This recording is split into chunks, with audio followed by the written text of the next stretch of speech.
दोस्तों, हमारी दुनिया में से कई सारे नए सोशल मीडिया प्लेटफॉर्म्स आ गए हैं जिनकी पॉपुलैरिटी लोगों में दिन पर दिन बढ़ती ही जा रही है। लेकिन आज हम जिस प्लेटफॉर्म की बात करने जा रहे हैं दोस्तों, जिसने अपनी कामयाबी का सफर बहुत ही बेहतरीन तरह से शुरू किया है, वो है फेसबुक। क्या आपने कभी सोचा है कि फेसबुक कैसे इस दुनिया का इतना बड़ा प्लेटफॉर्म बना? कैसे हुई थी फेसबुक की शुरुआत? क्या आप जानते हैं? अगर नहीं तो आइए जानते हैं आज की इस वीडियो में। सबसे पहले हम बात करते हैं दोस्तों फेसबुक को बनाने वाले मार्क जुकरबर्ग के बारे में। देखिए, इस बात में कोई शक नहीं है कि आज इस शख्स को बच्चे से लेकर बड़ा हर कोई जानता है। फेसबुक के अलावा मार्क इंस्टाग्राम और व्हाट्सएप जैसी बड़ी कंपनियों के मालिक भी हैं। आज मार्क दुनिया के सबसे अमीर लोग की लिस्ट में गिने जाते हैं। तो आइए इनकी जिंदगी के बारे में आपको सब कुछ बताता हूँ। मार्क जुकरबर्ग का जन्म 14 मई 1984 में न्यूयॉर्क में हुआ था। इनके पिताजी का नाम था एडवर्ड जुकरबर्ग, जो कि एक डेंटल सर्जन थे, और इनकी माँ का नाम था दोस्तों कैरन कैम्पनर, जो कि एक साइकेट्रिस्ट थे। अब मार्क की बात करें तो इनका बचपन से ही कंप्यूटर में काफी इंटरेस्ट रहा करता था, इसलिए जब वो छोटे थे तभी से इन्होंने कंप्यूटर प्रोग्रामिंग सीखनी शुरू कर दी थी। और उस समय इनके पिता कंप्यूटर प्रोग्रामिंग को सिखाने में इनकी हेल्प किया करते थे। लेकिन मार्क का दोस्तों कंप्यूटर में इस तरह से दिमाग चलता था कि इनके पिता भी इनके सवालों का जवाब दे नहीं पाते थे। अब भाई मार्क का तेज दिमाग देखकर मार्क के पिता ने इन्हें आगे बढ़ाने की सोची और कंप्यूटर प्रोग्रामिंग सिखाने के लिए कंप्यूटर टीचर को बुलाया, जिन्होंने मार्क को कंप्यूटर प्रोग्रामिंग की पूरी ट्रेनिंग दी। इस ट्रेनिंग के बाद मार्क प्रोग्रामिंग सिस्टम में इतने एक्सपर्ट हो गए कि जिस उम्र में बच्चे कंप्यूटर को गेम खेलने के लिए यूज करते थे, उस उम्र में तो मार्क ने खुद का कंप्यूटर गेम बना लिया था। खैर भाई लोग, मार्क के तेज दिमाग की बात करते रहना तो वीडियो पूरी खत्म हो जाएगी, लेकिन बातें खत्म नहीं होंगी। तो चलिए फेसबुक के शुरुआती सफर की तरफ बढ़ते हैं। लेकिन उससे पहले अगर आपने हमारी वीडियो को लाइक नहीं किया है तो जल्दी से करो। दोस्तों, ये बात उस समय की है जब मार्क हार्वर्ड यूनिवर्सिटी में पढ़ा करते थे। तब मार्क कई सारे सॉफ्टवेयर बनाने का काम किया करते थे। लेकिन इसी बीच कुछ ऐसा होता है जब मार्क की दुनिया ही एकदम से बदल जाती है। असल में दोस्तों इस टाइम मार्क की गर्लफ्रेंड थी, जिससे मार्क का ब्रेकअप हो जाता है। मार्क अपने ब्रेकअप के बाद बहुत ही फ्रस्ट्रेट हो जाते हैं और गुस्से में रात को हार्वर्ड यूनिवर्सिटी का सर्वर हैक कर लेते हैं और वहाँ से सभी स्टूडेंट्स का डेटा लेके एक वेबसाइट बनाते हैं और इसका नाम रखते हैं फेसमैश। इस वेबसाइट पर लड़कियों के फोटोज को कंपेयर किया जाता था। देखने वालों को दो ऑप्शन दिए जाते थे, हॉट या नॉट। इन दोनों में से किसी एक को चुनकर वोट करना होता था। अब इस फेसमैश को तो भैया लड़कों ने बहुत ही ज्यादा पसंद किया, लेकिन लड़कियों ने इसके लिए विरोध करना शुरू कर दिया, जिस वजह से इस वेबसाइट को बंद करना पड़ा। लेकिन इस कारनामे से मार्क अपने कॉलेज में काफी फेमस हो गए थे। तब उस समय पर दोस्तों उसी कॉलेज में पढ़ने वाले 3 लोग और भी थे जो अपने एक सॉफ्टवेयर को बनाने में लगे हुए थे।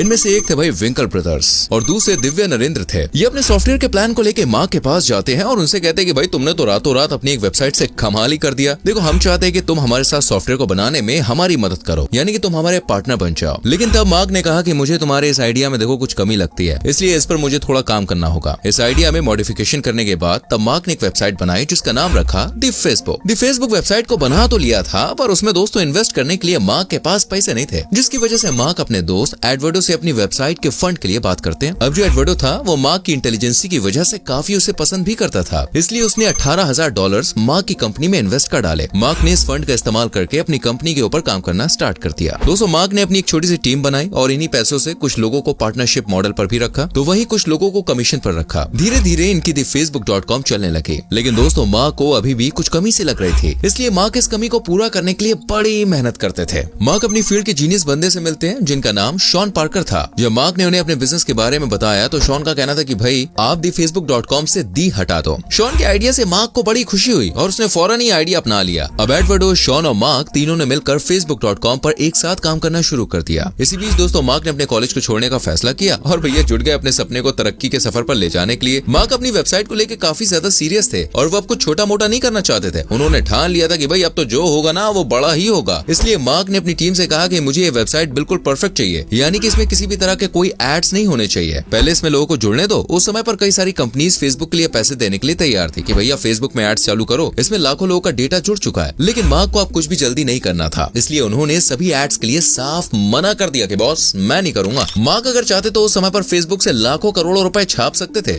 लेकिन उन्होंने फेसबुक को ट्रस्टी वेबसाइट बनाने के लिए किसी की बात नहीं मानी। साथ ही मार्क का सभी इन्वेस्टर से कहना था कि 5 साल तक मुझे कोई भी प्रॉफिट चाहिए ही नहीं, बस अभी लोगों को जुड़ने दो। उनकी टीम भी सोचने लगी थी कि आखिर मार्क करना क्या चाहते हैं, लेकिन मार्क को दोस्तों अपने प्लान पर पूरा भरोसा था, इसलिए वो अपने वादे पर टिके रहे और कहने के अनुसार ही फेसबुक में बहुत से लोग जुड़ते चले जा रहे। इसी बीच किसी वजह से मार्क ने फेसबुक से अपने पहले इन्वेस्टर एडवर्डो को निकाल दिया था। अब फेसबुक एकदम परफेक्ट वेबसाइट थी जिसमें कोई भी एड्स नहीं चलते थे। तो भाई सोचने वाली बात यह है कि कमाई कहां से होगी, और देखिए हुआ भी वही। मार्क के पास अपनी टीम को सैलरी देने के लिए पैसे नहीं थे। फिर उसके बाद एक पीटर थील नाम के इन्वेस्टर ने फेसबुक पर इन्वेस्ट किया। अब जैसे जैसे फेसबुक आगे बढ़ रहा था वैसे वैसे मार्क के लिए काफी चैलेंजेस भी आने लग गए थे। उस समय फेसबुक के कॉम्पिटिटर कॉम्पिटिटर भी आए, लेकिन मार्क ने जिस तरह से अपने प्लान को सेट कर रखा था वो वाकई दोस्तों काबिल तारीफ है। अब फेसबुक फेमस होता जा रहा था, उसी तरह से मार्क भी फेसबुक पर हर तरह के फीचर्स को अपडेट करते जा रहे थे। उसी समय एक बार मार्क से उनका फ्रेंड मिलता है। उनकी आपस में बात चल रही थी कि मार्क से उसका फ्रेंड बोलता है कि भाई इस ब्यूटीफुल गर्ल को देख, क्या तू इसे जानता है, ये रिलेशन में है या नहीं। इस बात पे दोस्तों गुस्सा होकर मार्क बोलते हैं कि मुझे इन सब में कोई इंटरेस्ट नहीं है। लेकिन मार्क अपने दिमाग को दौड़ाते हैं और सोचते हैं कि शायद ये हो सकता है कि फेसबुक यूजर्स भी ये जानना चाहते हो कि उनके फ्रेंड रिलेशन में है कि नहीं। बस भाई मार्क फौरन ये फीचर फेसबुक में ऐड कर देते हैं। मार्क ऐसे कई सारे फीचर्स को फेसबुक में ऐड करते जा रहे थे जिससे लोगों का इंटरेस्ट फेसबुक में बढ़ता जाए। अब फेसबुक दोस्तों तरक्की करता ही चला जा रहा था। बहुत से लोग की फेसबुक भैया पहली पसंद बन चुका था। फिर उसके बाद मार्क ने अपने हुक्म के इक्के को फेंकने का फैसला लिया, यानी कि उनका कहना था कि अब मुझे मोनोपोली करनी है, यानी कि दोस्तों उनके रास्ते में आने वाली सभी कंपेटिटर्स को अपने हक में करना है। तो उस समय पर मार्क ने देखा था कि भाई व्हाट्सएप बहुत ही तेजी से बढ़ रहा है, उसको आसानी से लोग चला रहे हैं, तो मार्क ने व्हाट्सएप को ही खरीद डाला। उसके बाद उसने इंस्टाग्राम को भी खरीद लिया। अब बात है यूट्यूब की, तो भाई यूट्यूब को तो मार्क खरीद नहीं सकते थे क्योंकि वो गूगल का प्रोडक्ट है। इसलिए मार्क ने यूट्यूब में चलने वाली सभी वीडियोस को देखते हुए फेसबुक में भी बड़ी वीडियोस चलाने का फीचर अपडेट कर दिया। अब अचानक से टिकटॉक आता है और वो आते ही लोगों के दिलों को जीत लेता है। इसको देखते हुए मार्क ने सोचा भाई टिकटॉक को तो वो खरीद नहीं पाए, तो मार्क ने उसके फीचर को अपनाना चाहा। हालांकि टिकटॉक के बंद होने के बाद ही फेसबुक पर रील बनाने का फीचर लाया गया था। तब से मार्क ने सोच लिया था कि वो फेसबुक पर हर वो फीचर लेके आएंगे जिन्हें लोग पसंद करते हैं। और भाई 5 साल के पेशेंस के बाद तो उन्होंने एड्स को भी लाना शुरू कर दिया। दोस्तों जब तक मार्क ने एड्स को स्टार्ट किया था तब तक फेसबुक पर करोड़ों लोग आ चुके थे और अब फेसबुक लोगों का वो एक हिस्सा बन चुका था कि जिसको लोगों के बीच बेहद ही पसंद किया जाता था। भाई देखो इस बात में कोई भी शक नहीं है कि मार्क ने फेसबुक को ऊंचाइयों पर ले जाने के लिए जी जान लगा दी, तभी तो आज उन्हें इतनी शोहरत हासिल है। दोस्तों किस तरह से फेसबुक ने अपनी तरक्की का सफर तय किया भाई ये तो आपने जान लिया, लेकिन आप ये सोच रहे होंगे कि आखिर फेसबुक से कमाई कितनी होती है। तो भाई मैं आपको बता दूं फेसबुक का 2021 का प्रॉफिट था $39.3 बिलियन